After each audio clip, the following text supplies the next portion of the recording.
Hello and welcome to Spotlight Indie.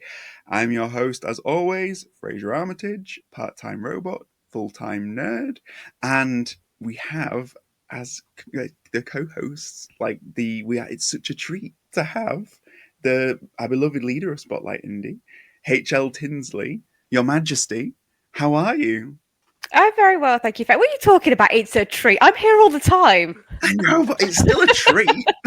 Ah, thank you very much. I appreciate that. Yeah, I'm good. How are you? I am amazing, awesome, all the words that begin with A. Nice. Authoritative, uh, ambitious. Um, Ambidextrous. Agitated. yeah, yeah, I'm all Yeah. those things. You are also, Frasier, I'd like to just point out, nicely colour matching with Wally behind you. Was that deliberate or is it just a wonderful coincidence? Part-time robot. Ah! Ah. Thank you for noticing. Yeah, I appreciate Yeah. it. Yeah, Yeah. this is my Wally. Yeah. He's been with me for a long time. Yeah, Yeah. me and that guy, we go way back. Attention to detail. I like it. And joining us and Wally is the also a word beginning with A, the astounding Anna Tizard. Hello. Thank you for having me again. It's great to It's be here. amazing to have you. Thank you for being here Yeah. with us. How are you doing, Anna? Yeah, not too bad. I feel like I need a second part of my title. Anna Tizard, Exquisite Corpse Wizard. Yeah, that Yes. works. Yeah. Yes. Repronounce. It's always good when it rhymes. Yeah. Almost. Just so close. Yeah. And if you don't know what an exquisite corpse is, go back and check out our last episode with Anna and you'll find out all about it in amazing fashion. So, as an exquisite corpse wizard, you are also a wizard of the short story. And I do believe, Holly, that that is what our question for this edition of There's No Such Thing as a Stupid Question is all about. Am I right? It is indeed. You are correct, Mr. Armitage. We are talking today about short stories, what they are, how to craft them, and how they can be beneficial to you as a writer, both in your early starting days and as you progress and develop in your career. Because if you're anything like me, you probably started to kind of cut your teeth, so to speak, on short stories before jumping into writing novels. And again, if you're anything like me, you then stopped writing short stories because you had so many things to do writing the novels and are looking for a way back into them. So I thought it'd be a really nice topic for us to chat about. And I thought a nice way to start, particularly with Anna's books of the Exquisite Corpse, is to talk about what was our favourite short story that we have ever written. So I'm going to throw it back to you, Frasier and Anna, to talk about what is your favourite short story that you have ever written. Ooh, that's I haven't thought about that. That's a very tricky one. I think what happens with me is when I'm writing a story, I'm really intense and I'm really obsessed with it. Yes, it's the most amazing thing I've ever written. And then maybe in 2 weeks' time, when I'm like, yes, that needs to rest now. I'm excited about a new one. I completely forget. I don't even remember what it was about. So thank goodness for my Excel spreadsheet on all of that. But so I think I would have to say the one that I'm currently working on, um, which I talked about last time, which is well, I talked a little bit about it last time, where I'm imagining this village where there's a village underneath the village, and it swallows accordionists amongst other things. But yeah, and it's a sort of a creepy tale of the history kind of living under the pavement, in the form of a monster and things like that. But yeah, and there are some gullible lampposts in there as well. So that's derived from the original Exquisite Corpses. But yeah, I do have real genuine trouble remembering previous stories that I've written, even when I publish them. Yeah. One It's of just Anna's they're so short different. stories is called The Midnight Ship, Oh and that yes. has its own like spiral cover for it Oh because yes. before Yeah. Portals and Immortals, The Midnight Ship was like a standalone digital release. So I kind of feel like just from the fact that it has a spiral cover, it needs a shout out, Anna. Oh, 100% thank The you. Midnight Ship. Yeah. Yeah, it's Yeah. actually it's not in Portals and Immortals. I've kept it Isn't separate. it? Yeah, I wanted to keep it separate. Yeah, this is a standalone. Oh. Just give people something extra. Plus, it's kind of like the best cover that's ever really come out of it. And it's got obviously it has a spiral, and they all have spirals, but it is literally the most beautiful that Emily's ever done. So yeah, check it out. If you just go to annatizard.com, you can download it for free on that page. You just have to scroll down a little bit, and just even if you just open it just to admire the beautiful cover, then you've got to do that.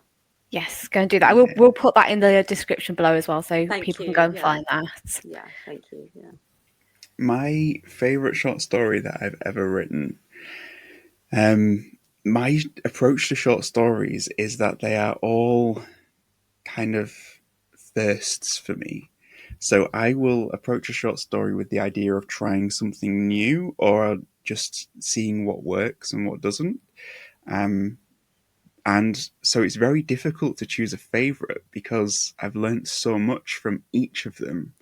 So with everybody who's familiar with this channel, they probably realize that I'm a fiend for ice cream.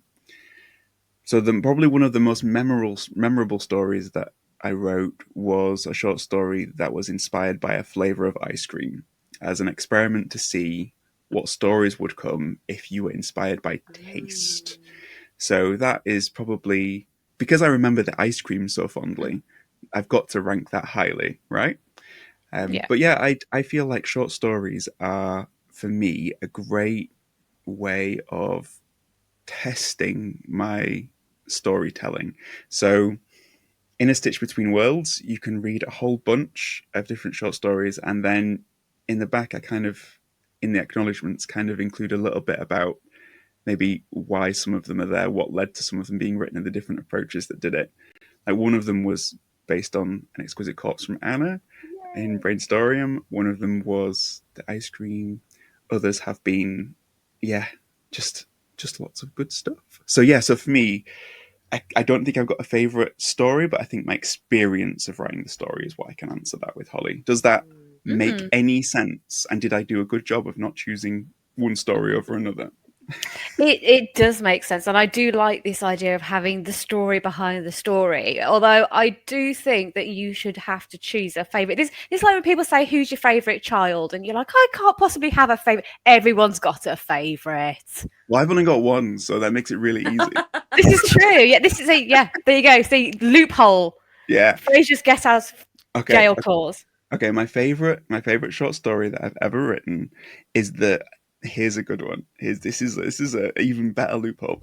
Is the final story in A Stitch Between Worlds, and if you've read A Stitch Between Worlds, then you will understand why it is a brilliant loophole to say that the final story is my favorite one. There's a bit of a teaser there. I like it. It's very good. So, I mean, we always link Frasier's books in the comments and the description anyway, so you can go and if you want to know what Frasier's being so enigmatic about, you can go and look that up. But was that enigmatic? Was that really? I think so. I think so. I don't think I've ever done enigmatic before. You could have topped it with an evil laugh, but you just held back there. It was quite good. Yeah, thanks. It was.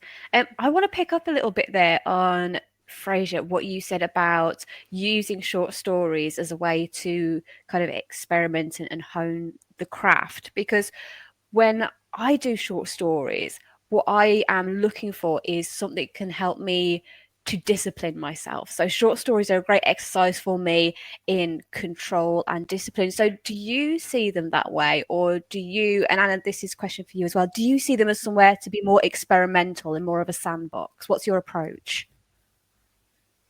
You asking me first or Frasier? Whoever wants to jump in first, it will freewheel this conversation. Do it, Anna. Do it. Do it.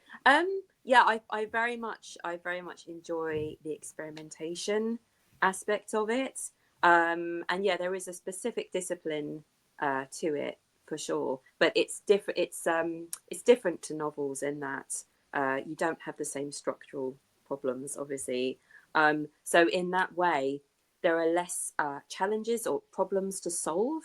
So there may only be, say, like sort of 1 or 2 twists or surprises in there, rather than, you know, layers of different things, different threads going on. So yeah, it's much more freeing to write short stories in that way. You can definitely leap into that whole way of thinking, the discovery way of thinking, even if you're not a discovery writer, even if you consider yourself to be a plotter. Short stories are a fantastic way to delve into that way of thinking, which is just so freeing to your imagination. I think that you can use short stories in many different ways, but what Anna just said about the art of short form writing versus the art of long form writing, they are two very different, you know, specialisms. So, you know, it's like sketching and painting. You know, there are similarities. You can get really good at both by practicing each, and but just because you're great at one doesn't mean that you'll necessarily be great at the other. And this is where I think if you want to use it as a tool to discipline yourself, you need to find the skills that cross over between the two. Because writing a good short story and writing a short story in order to train yourself to write long form are two different things. A short story, in order to work, has to be, if you want that story to work, it has to be very different to any novel that you'll write. Otherwise, it's just not going to read right. But it's a great way of training yourself with regard to character work, with regard to um, getting this idea of uh, balance in plot and character and world, because you have to do everything very quickly. You learn the economy of language, you learn all of these different things. So it's very, very useful. But for me personally, I see every short story as an opportunity to create something different and something new. And I'm always trying to push. And that for me gives me the confidence to try certain things long form that I wouldn't necessarily have done had I not written that short story first. And also, a lot of my long form story ideas will come from wanting to continue a short story. So you'll write a short story, you'll get to the end, and then you'll be like, oh man, I really, really want to write another chapter of this, you know? So that's where you have that bridge between them, I think. But yeah, if you're going to use it as that training model, you have to understand that what you're doing is not necessarily going to result in a good short story, and that's okay. I think we need to break down this idea of using it as a training tool as well, because when I talk about using it as a way to train in the discipline, I am actually coming at it from pretty much the opposite direction as what you're saying, Fraser. Rather than me using it as a tool to train me into long form, I'm using it as a tool to train me in the control of my prose and pacing, for example. I think is a really good skill that you could get from short stories, and it gives you a really good sense of what belongs in your story and what is flowery prose, what is purple, what is filler. So one thing that I really find so much fun to do and so handy is if I'm writing a manuscript, I will do a version of it where I take out 50% of all of the words in it. And that doesn't necessarily mean that I'm going to keep it that way. I will inevitably put words back in and change things as we do when we're editing. But what it does is it makes me cut out everything that is superfluous to the plot itself to see what is left that are the important plot points. And I think using short stories as something similar can be really helpful, because you really are paring your prose down to the bare bones then and seeing what is actually necessary. So I suppose for me, it's more about learning what is not needed rather than what is needed. So I guess my next question for you would be, particularly for you, Anna, I think this is quite an interesting one. With something like the Book of the Exquisite Corpse, where you've got these incredible words, associations, and things that you can play with, how do you stop yourself from going down that rabbit hole too far? Because it's so easily done when you start coming up with ideas and, you think, I'm going to write something that's going to be 10,000 words. And before you know it, you've got 40. So how do you make sure that you kind of have that discipline within it?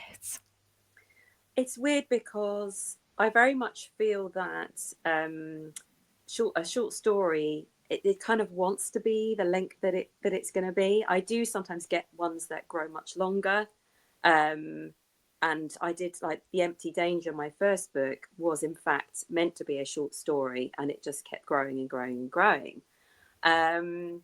So yeah, I think it's one of those things where I'm just kind of in this short story mode at the moment, and I want to write a short story. And then usually, if an idea is very peculiar, it's not something you can necessarily sustain over a novel. And I'm sort of in this mode of thinking where I'm looking for the surprise. What is the strange thing what is the twist? Because I always want a twist or a change that occurs.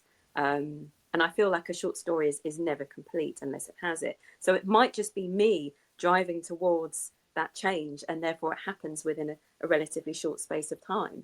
So it might just be that, or it might be the peculiarity of it. But I almost feel as if they want to be a certain length, and it's only very occasionally they'll want to be much longer, and it just kind of happens that way. So yeah, I'm not sure if I really answered their question properly. No, you did. It's a good answer. Frasier, what's your take? You can force a short story to be short, but it won't necessarily be the best thing for the story. I think that, I mean, Time's Ellipse started as flash fiction and ended up as a novel. So some stories require a certain amount of words, but if you've got a story and it works as a short story, then I think sort of that is done. The problem, I think, that underlies the question and what you're getting at, Holly, is like, how do you help the overwriters? Because I think overwriters will struggle really badly with short stories because, they struggle to write novels and have them not be 300,000 words long. So when you're limiting it to like 3,000 words, it's like, oh my days, how do you do that? So in order to get the skills required to be able to do that, it takes a certain degree of practice, a certain degree of self-control, but also a certain understanding as to what the story is going to be before you write it. I feel like with short stories, it's so essential that you understand the reason why the story is being told in order to keep it short. Because otherwise, if you're just exploring and you're just going on a trek and you're discovering it, the problem that you have with that is that it will lead you down places that will take you off and make you want to write more. So if you are purposefully setting out to write a short story, really nail down before you start, okay, what's underneath this story? What do I want to communicate, and how do I do that? And then that way you'll find that it will probably come out shorter. That's really funny because that's literally the opposite way to my approach to short stories. I will sit down and I'll start writing something and I have no idea where it's going to go. But I do have that sense of purpose in that I want to find out. And so that helps drive me along towards that. And then, of course, once you find out where it's going, then you've got enough information to work out, okay, how do I just drop a seed or a hint of whatever that is in the beginning so that it has a sense of a proper tie-off rather than something that's just meandering and just utterly bizarre. So yeah, that's really funny. But I suppose if a person is really used to writing really long books or just novels in general, then yeah, it does make sense from a practical perspective. Trying to get used to that short form, it makes perfect sense to know where it's going and decide where it's going. That's just, maybe I just don't make any sense the way I approach it. No, I think I it does. love it, Anna. It makes perfect sense. And I think a lot of this boils down to as well is, what is the purpose of the story? So there are going to be people out there who are going to sit down and they're going to want to write a story and not know if this is going to be a short story or a novella or a novel until you actually get into it and start finding out. Whereas there are going to be people who are sat there thinking, well, I'm going to write a story, but it is for a specific, maybe for a competition or for an anthology where you do have specific word counts. So I think it is, about purpose as well. Where is the story going for? What is the intended audience?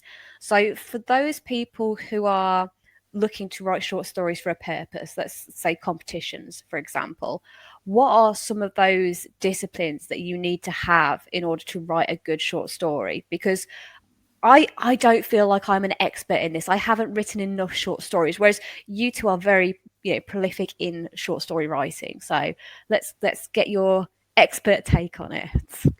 I think what you both have been talking about with the economy of words, I think that is absolutely spot on. And I think that is one of the main skills that you get within the craft for that. But in terms of how to approach them, sorry, my brain's just gone slightly blank. I'm just going to pour some green tea, if that's Yeah, of okay. course. No, absolutely. I've got my little pot. Green tea is good for thinking. Because I actually this is featured on my show. I always pour green tea. Bladders be damned. It's very good though, isn't it, for your brain? It's antioxidants. Yeah. Bladders be damned would be a great title for a short story, by the way. It would. I'm just trying to think. What was I thinking of saying about short stories? What was the question again? Sorry. So the question is about the skills and disciplines needed when you are writing a short story for something like a competition or a contest. I think the main things that I would hone in on, I'm always looking for the change. I think in order to be a story, rather than just a vignette or a poem or whatever, there needs to be a change, a reveal, or a twist. And I personally, I actually have a publishing policy, a personal publishing policy, a PPP, which is I will not publish anything that does not surprise me at least twice. I may have to alter that slightly because some of the shorter stories that I've been exploring that are around sort of up to or around 1,000 words, it's quite difficult to fit into surprises, but quite often I'm surprised to be writing the story in the first place because of the weirdness of the exquisite corpse that's inspired me. But I think the important thing is to sort of get that sense of satisfaction for the reader. You really are, you're not just hunting for the idea and where something is going. You're looking for, okay, what is the payoff? What is it? What is the change that's going to happen? And what's the surprise, the unexpected part, which at the same time must make some kind of intuitive sense. It must feel right to the reader. So for me, it's a subtle art, and it's something you can't necessarily plan for. You just have to be mindful of that. Because otherwise, yes, you can write something that may feel generally purposeful, but it may meander and may not be tied off in the most satisfactory way. So it's more of it does give it a sense of purpose, because I think that's really what pulls a story together. I have 3 top tips for anybody who's thinking about anthology. Number 1, work now on writing as many different short stories as you can that are on different themes and that are of different lengths and that kind of thing to build up a back catalogue, because there may not be the anthology now that suits the story that you have in your brain, but there likely will be in the future. So the more of a backlog you have, the easier it will be to then tweak a story for an anthology than it is to approach it all from fresh. And because of the deadlines these things usually have, it might not be a convenient time for you to write a story from scratch, but if you've already written one, well, ideal, right? So if you build that backlog, then that's great.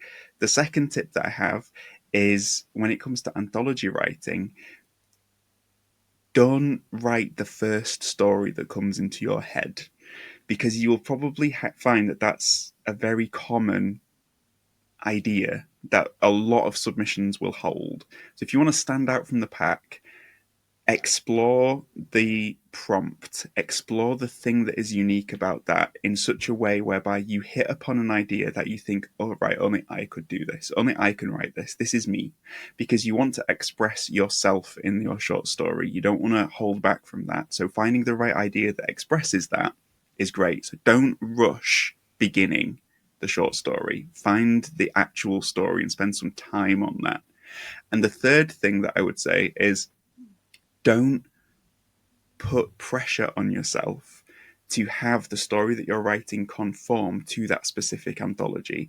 If you get to the end of that story and the anthology has like a word limit of like 3,000 to 8,000 words and your story comes out at 12, don't chop it down to the 8,000 word limit. Just say, that's the story, and just forget that anthology and move on to another, because you will drive yourself batty trying to adjust a story to fit something that it doesn't really fit, and it's never going to be as strong.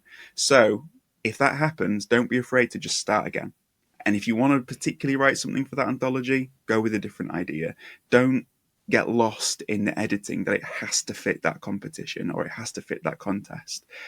Because the great thing about being an indie author is that you're not on a deadline. All these things are things we set for ourselves. So unless you've been requested to provide something for an anthology, then do it that way, especially if you're starting out. If you have been requested to put something together for an anthology and you overwrite, just get in contact with the person who's running the anthology and just say, look, there's this. Do you want to read it? Have you got any editing advice? Have you got any suggestions as to how I can cut it down? That's fine. Work with them. But if you're just approaching competitions as a newbie, those are my 3 top tips. So build up a backlog. Don't rush beginning. And don't try and butcher the story that you finish in order to fit the prompt. Okay, I'm going to jump in here now, because this is going to be one of those moments where the difference between Frasier's approach and my approach become very apparent. I'm going to challenge every author to take a beloved piece of their work and butcher it. I think this is I love it. I think this is such an important practice for authors, because we all can get very precious about our work, obviously, because our work is very special to us and it is very important. And while I do completely agree with what Frasier has just said about a story needs to be the length that a story is, I think it is a really good practice to sit and say you've got that 12,000 word story that needs to be 8, butcher it down to 8. Even if you never use that, just do it once to prove to yourself that you can. And what it is, it's a fantastic exercise in letting go, because we all want to hold on to our words all the time. You don't have to submit that 8,000 word story to the anthology. You can put it in a cupboard and forget that it ever exists. You can have a nice glass of wine and get over the trauma of having to kill all your word babies. But what you might actually find is that you come out with a better story. There's no guarantees that it will be better, but it might be. And it is always worth just having that, 2-3 hours to sit and prove to yourself that you can do this, on the chance that it might actually help you. So, I would always say, take out the axe, go to town, kill your word babies, because you could always keep the original version. You don't have to lose anything. I think we panic so much when we delete a word. We think, oh my God, it's gone forever. But actually, I've got 5,000 different variations of my current whip on my computer, all with different words in. I think you just lose that fear of cutting down. And then if you don't want to do it again, it's fine. If it's too traumatic and you don't want to do it again, that's fine. No, I do. So I'm gonna agree with you, Holly, on the point that it's a very useful practice to do when it comes to editing, and it's understanding what you can take out of a story and still have it work is very, very key. So 100%, if that's what you need to do to develop that skill, brilliant. But I think if you're looking at an anthology or a competition or something like that, and you've written a story and you know that that's the story, I think that I want to give people the confidence to think, well, it's okay to write another. Yeah, and I think that's that. And I think you've got to balance these things as to, again, what you were saying earlier, Holly, is perfect. What's the purpose of the story? What's the purpose? I think the purpose of your exercise is incredible, because it will give people those tools that they need. But if the purpose is to get your story in a publication, you want that story to just be as solid as possible, not something that's been hacked down for it. And I think those are the 2 different things. So if you're doing it for a competition, you try it by all means, but also don't neglect the idea that maybe you could write something super short that's just as good, and it'll probably take you less time. But it's all about why you're writing it, right? I mean, it is about why you're writing. And also, I want to hone in on that word you used there, Frasier, is it's about confidence. And I think this is what a lot of writers lack, or at least we use it as an excuse because we say things like, oh, the characters made me do it, or the story went on and on, I went down a rabbit hole. And that's fine. There's nothing wrong with that.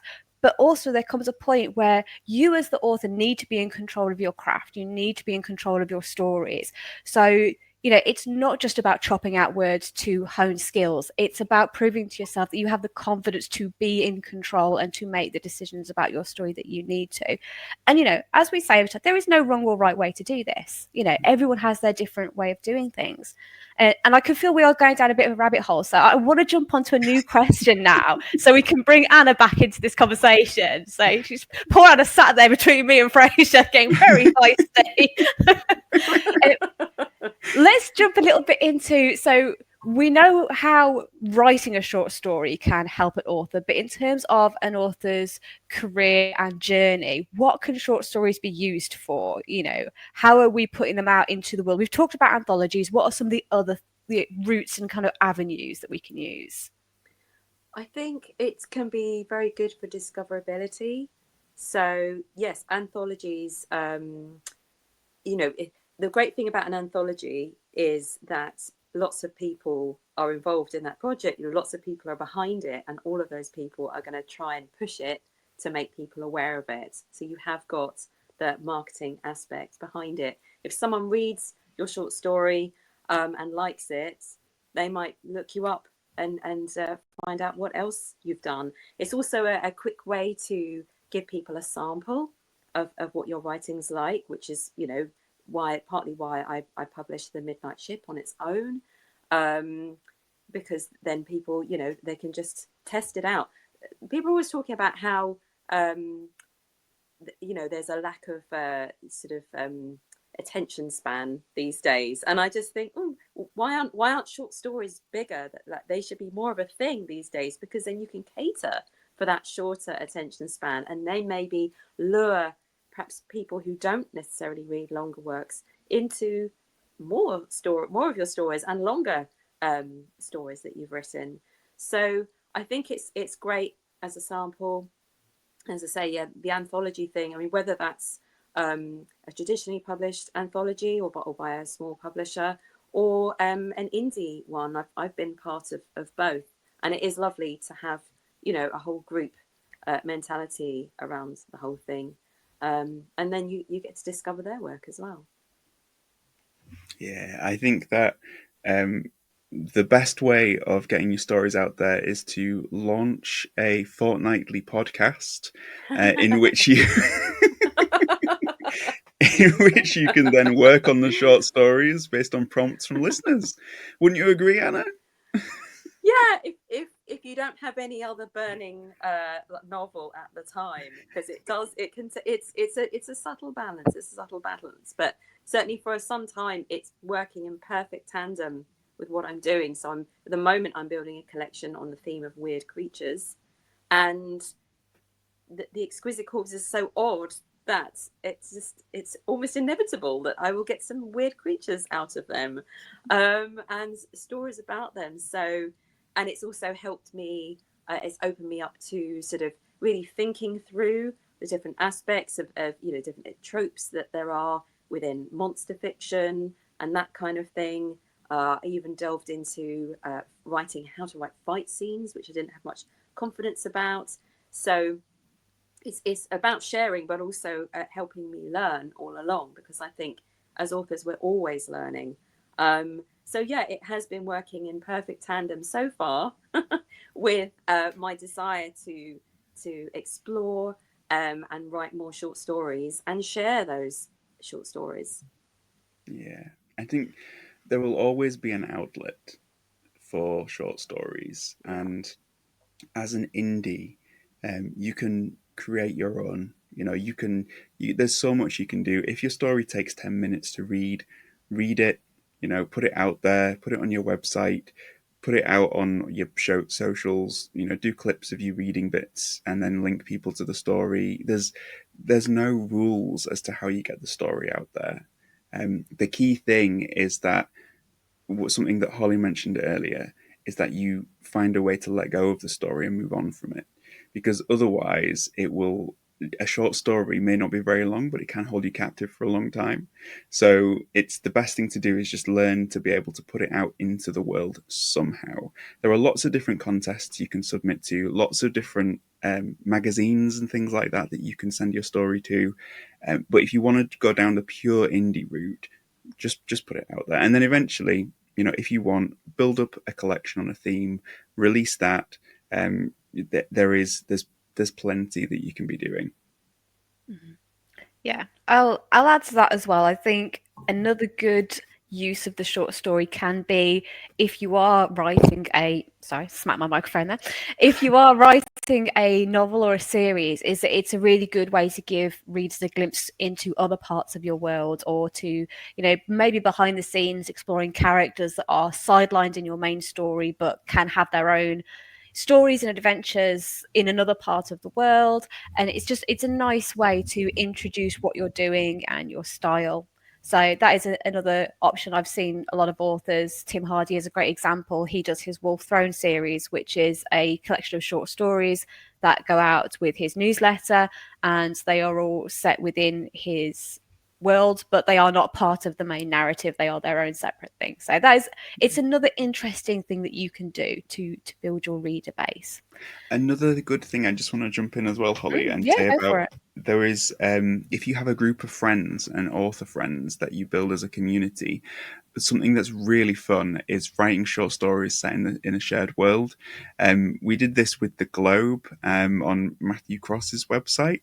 Matt Cross Writes, I think, is the website. It might not be, but you'll find it if you search The Globe, and I think there's links on my website to some of the stories there. We had 5 cities, and the idea was that we would write each sort of like our own city. And there were these 5 writers that got involved and did it. And it grew and it expanded.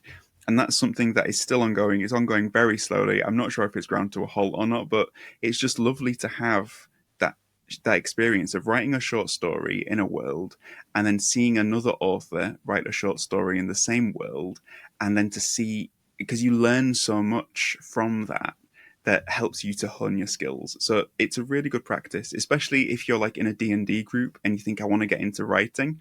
Well, create a world together and then each write a story in it and then read each other's work, see what happens. It's a great way of being able to learn from short story writing. Yeah. And it's great fun as well, as we proved on the last episode where we played Book of the Exquisite Corpse. Yeah, we had such a good laugh doing that, and it can be a very communal thing. I want to just go back to Book of the Exquisite Corpse, if I can, because one of the things that we've talked about is the control of language. But Anna, you mentioned when we spoke to you on the last episode about when you get the words from the socks, you quite often will look at them through a completely different lens. So we talked about, the raging snail, and that went from being a literal raging snail to being a boxer or wrestler or whatever it was. So do you think that part of writing a good short story is about being creative with how we're using the words and the kind of the twisting that language and then the meanings of it? Yes, I think so. Yeah. And I very much, that is part of my experience of writing as well as a discovery writer, is I think there's often more than one meaning in a word or a phrase. And so you might stumble across something where it sort of, it twists itself in a way. It seems to twist itself. I seem to recall that there's a story, a short story I wrote for an anthology called Midwinter Magic and Mayhem, edited by Frances Evelyn, and I wrote a short story. It was based on the overcast gargoyle, and the word overcast ended up, it was just more than one meaning going on, and that's, I mean, the language itself has many layers to it, so that's part of what opens your imagination up to it, is as you're using the language, you're like, oh, because we're not completely in control of the language, and we didn't invent the language ourselves. So yeah, it's a great way to expand upon meanings and find your way into other meanings that are there, or that suggestions from your unconscious mind as well. I remember a long time ago, Anna, this is a real deep cut. You put a tweet out along the line of like, what does narcotic slippers mean? Oh And my I had goodness. and I had a really, really like instant sort of idea that Was it some sort of noir crime fiction I detective seem noir to thing, Yeah. right? Yes, Where I it's like remember that. where the slippers were. But then I Yeah. remember you sent me the full exquisite corpse it came from, and it was the Right. crispy pumpkin vaingloriously ached for the attentions of the narcotic slipper, right? And the thing that you were stuck on is you were like, the crispy pumpkin, what is it? Yes. Um, and I said, well, it's either the name of the club that Yes, this person is nightclub. busting the Mm. slippers from, or it's the name of like the dancer, like their act and that kind of thing that dances at the club in Crispy like this pumpkin. neo noir sort of like the guy busting down the narcotic slippers, and that's the but I have that story outlined, but I Oh haven't written it wow. yet. But Oh. it's basically it's that whole thing of you can get stuck Mm. on a particular thing you've got in your head, and sometimes the Yes. best thing you can do is talk about it with somebody, because Yes. it's by doing that that you get that sense of, oh, it could come from a different angle, it could be different. Yes. So Yes. yeah, I kind of feel like that's a really good way of showing Yeah. how to go about it. How, if you've got someone to run an idea past, just run it past them and then go, what do you think, and see what comes from it. Yeah, exactly. Oh, that's so funny. I'd forgotten about the first part being the crispy pumpkin, and I think we might have joked about someone who had a spray tan or Yeah. maybe a sunburn if they're crispy as well. I was like, Yeah. oh my goodness. That's going to be the title of this episode now. Who is the crispy pumpkin? Yeah, exactly. Oh my word. Yeah. Okay, let's jump a little bit into the three pillars of writing, as it were. So we're going to talk plot, character, and world building. So obviously, writing a long form piece of fiction or a novel, you're going to have a very different approach to each of these things. So my question for you both is: of the three, which do you struggle with when it comes to short fiction? What is the most troublesome for you? Ooh. I think world building might be, but that's partly because I prefer contemporary fantasy, so actually I get away with it by not doing very much world building. Do you know what I mean? It's always either this world where there's an intrusion of magic or the impossible, or another slightly altered version of this world, and that's what I like. It's what I like to read most, and it's what I like to write. Whereas with character and plot, I feel they're very much two sides of the same coin, to the point that I find them quite difficult to break apart. I find them inextricable because if something happens that matters in a story, it matters because it matters to the character, the main character especially. Um, so it's the development of that certainly in a longer piece. It's just I can't take the two apart. So in a way, you could see that as a challenge, or you could see that as actually, well, it works. It becomes one thing. Therefore, it's easier because you're always thinking of the two sides of the same coin, just supporting each other in that way. But yeah, I think with world building, sometimes I probably get a little bit stuck if I needed to expand on that a little bit. If I'm maybe working outside of my comfort zone, that would usually be because I'm having to world build perhaps a little bit more than I would normally expect to. Yeah. I think for me, the thing with the short story is that you will know from your long form fiction what of those three things that you struggle with the most. Start your short story there. Start with the one that you find the weakest and build the Oh. story from that, because that is going to help you to be able to develop the skills that will transfer over across all of your writing. So I know for me, like for example, I struggle with character in long form. That's my I feel it's my biggest weakness. So whenever I'm writing a short story, the first question that I approach is, right, who's the character that is gonna that this story is going to be about, because I know that that's the thing that I need the story to Mm. grow from in order to be able to make the story work. So that's that's the tip I'd give to anybody, because it's helped me a lot. But as far as my short stories go, quite often they're more conceptual. They come from this idea of a concept. So, for example, with Rememory, that was a novelette that came out of this idea of memory being currency. Then it was a case of, well, who lives in that world? What kind of characters? What effect would that have on the people? And that's where that story came from. With another, like something like The Hunter Remains, that's one where I wanted to write from a non-human perspective. So I wrote from the perspective of a dinosaur. What's the dinosaur's wishes? What is it that's important to them? You know, it's like, so I'm always coming at it from the lens of a concept, but I will start fitting the story around a character rather than the world or the plot. Wow, Yeah.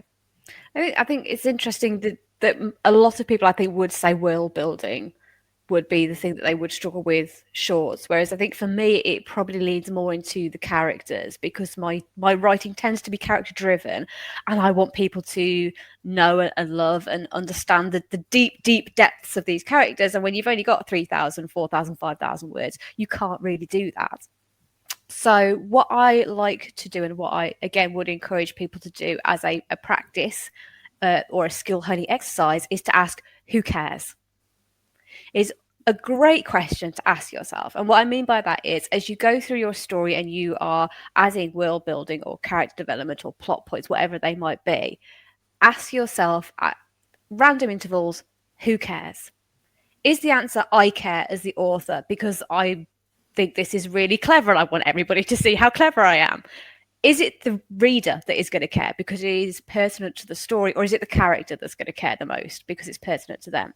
And that there's no wrong answer. It is fine to add something into your story just because you think it's really clever and really brilliant. Some of the best things in stories are there because the author just went, haha, look how clever I am, you know. But it's just making sure that that balance is there and that you're not giving too much of your story into clever Easter eggs that only you are going to understand, or inside jokes because you care about them. You've only got a very limited word count, so make sure that it is the stuff that your readers and your characters are going to care about most.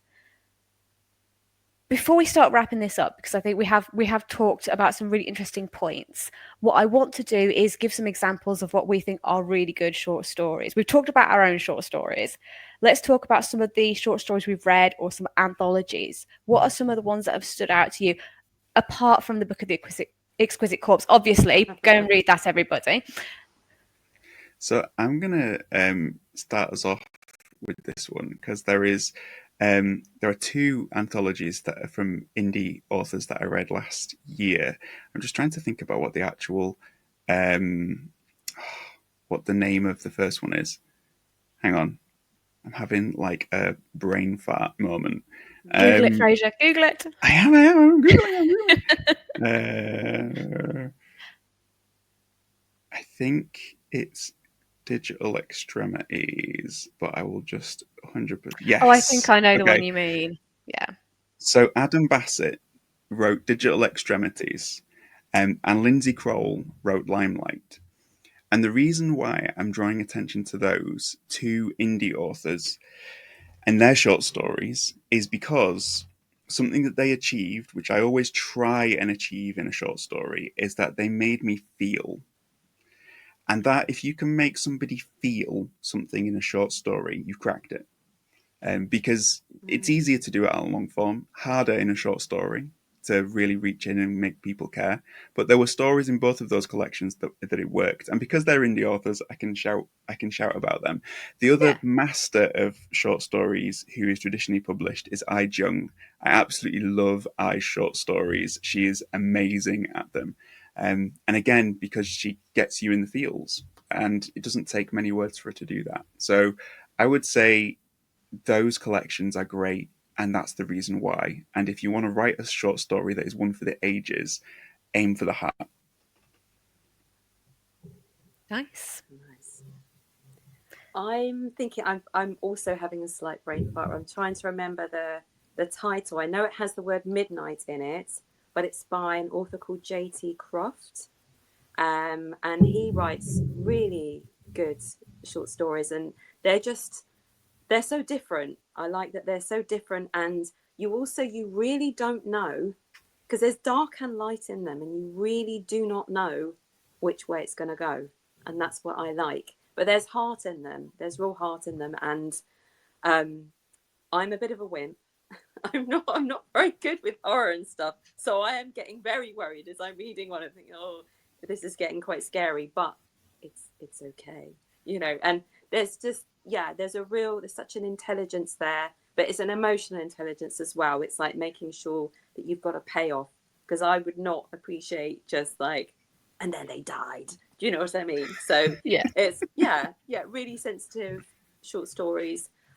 Joanna Penn also, she writes as JF Penn as well. Again, I can't seem to remember. There was a collection of sort of water themed stories with different, you know, sea monsters and things like that in it, and hers was just exquisitely written. Yeah, really good. Fabulous. I just had a quick Google as well. I think the J. Croft one that you're talking about is the Midnight Treasury. Does that sound That's it, about right? Midnight Treasury. Yeah. Yes, that is the one. Yes. Thank you. Perfect. Quick Google there. Couple for me to add it very self-servingly, because I am in both of them, but they are genuinely some of my favourite anthologies. Is the Advent of Winter, which was an anthology organised on via Kickstarter by Don McDermott. Some fantastic names in indie fantasy there, so likes of Ryan Cahill, Zach Argyle, Elle McRae. So many more that I can't actually remember who else was in it, but I genuinely really enjoyed doing that. And I think there are some really great, interesting stories, all based around the theme of winter. And then just going to give a little shout out to my own anthology project, which I did, the Anatomy of Fear, which was a few years ago now. Again, another Kickstarter. But that was so much fun to actually coordinate and organise.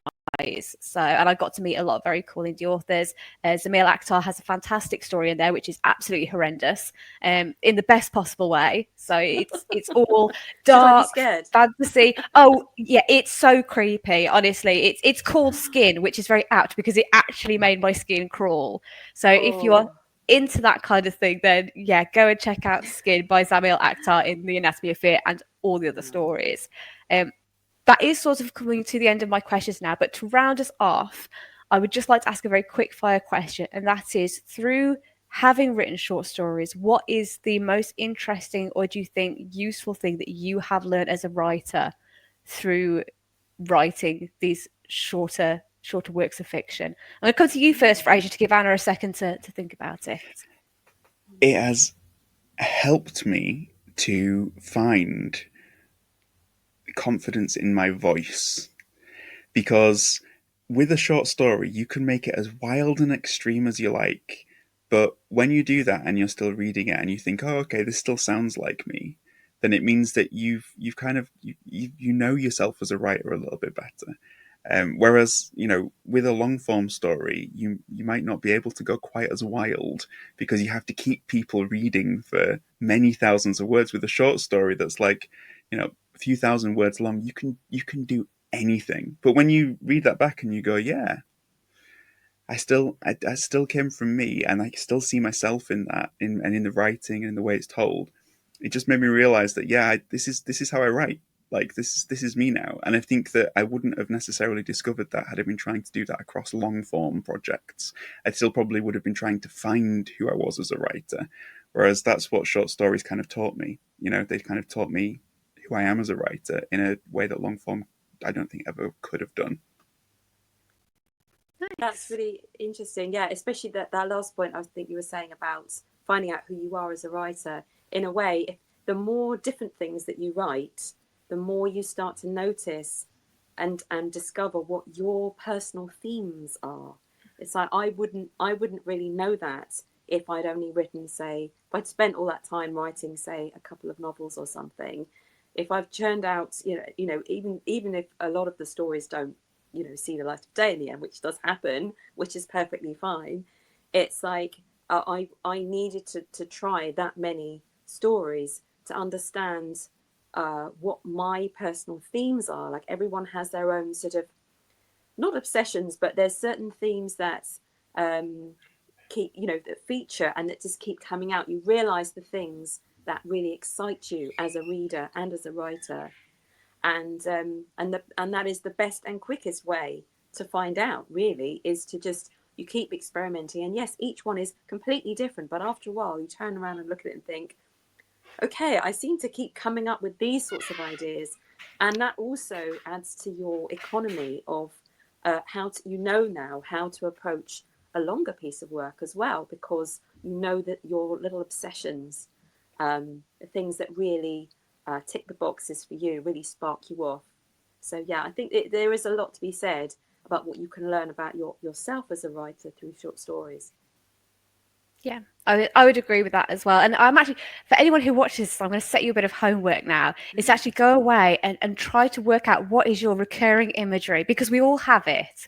We all have those things. It could be something as simple as a blackbird on a fence, but we all have that recurring image that seems to follow us through all of our stories.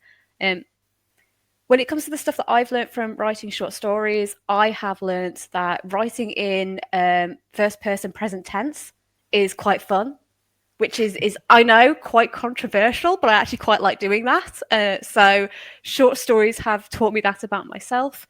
But I think we've had a really good conversation here. We've had some different ideas, some different opinions, and I think we have proven that not only is there no such thing as a stupid question, there is also no such thing as stupid answers, and that we can all disagree and go away being friends at the end of it. So what we've learned is that you should go and butcher your stories, and you shouldn't Yes. go and butcher your stories. You Yes. should have an idea in mind before you start writing, and you shouldn't have an idea in mind before you start writing. And you should always eat ice cream as you're writing, because that will always give you the best outcome. And it will end up being your favorite experience. I don't remember that bit. I'm pretty sure that was the whole undercurrent of what we've been talking about. Yep, and this, my friends, is how you become an indie author. This is how it works.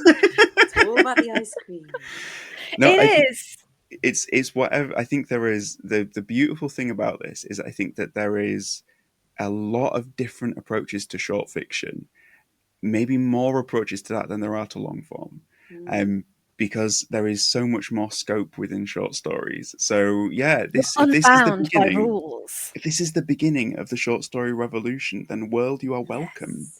So yes, yeah. On the one side of the revolution, there will be Frasier and his tubs of ice cream, and on the other side, there will be me with the war axe, just ready to chop all the words down.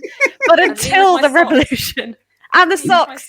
Yes, you could put ice cream tubs in the socks and swing them around like a weapon. Yeah, and we'll slingshot them, and then the ice cream will explode on your face. You will then taste it, and then you'll be like, "This is what I've been missing out on. I'll forget the axe."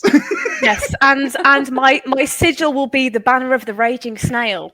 But before war breaks out and the revolution begins, I'm going to hand back over to Frasier to bring us home for this episode. Thank you, Raging Snail. I have been the Bullish Sphinx, and Anna has been wonderful. Thank you for joining us, Anna. Thank you for having me. And for everybody who has enjoyed seeing you over the past couple of weeks and wants to find out more, where can they reach you? Just go to annatizard.com and have a little nose around, download some free short stories, post me some words on my play page, so they'll end up in the Socks of Destiny, and who knows, you might inspire the next story. Amazing. That's awesome. Holly, where can people find you? People can find me if they want to come and join the ranks of my army as it grows on X. Well, sort of on X. I'm not on there very much, but I do have a presence. Blue Sky and Facebook. You could also find Spotlight Indie on all the same socials and at spotlightindie.co.uk. And you can also visit our socials every morning throughout July and August to see our author of the day on our #Indie Author Summer campaign as we spotlight lots and lots of amazing indie talent. So come and check that out and find yourself some nice new books. Happy Indie Author Summer, everybody. Anna, it's been such a pleasure. Holly, what a treat. See, I told you. I will see you on the battlefield. Hey, what's all this? There's no conflict here. I've only been back 2 shows and it's got very aggressive already. Come on, you raging snail. It's been a treat to have you with us. Thank you, Holly. And for everybody who's joined us, thank you for tuning in, and let us know how you get on with Holly's homework. And keep us posted on that, and we'll see you next time on Spotlight Indie.